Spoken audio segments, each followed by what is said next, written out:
Ayan, dito tayo sa Lian, Batangas ngayon guys. Ayan, nakikita nyo di ba? Medyo nagtatanggal tayo ng stress. Ano? Black sand. Medyo okay naman pero yung hindi ko masyadong porsyonada. Para mas maganda rin sa pinunta namin sa Impanta.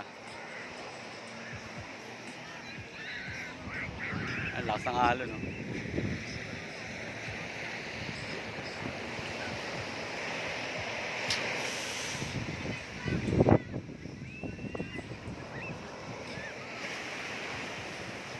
Dito na yung isla eh. Pupunta namin yun mamaya.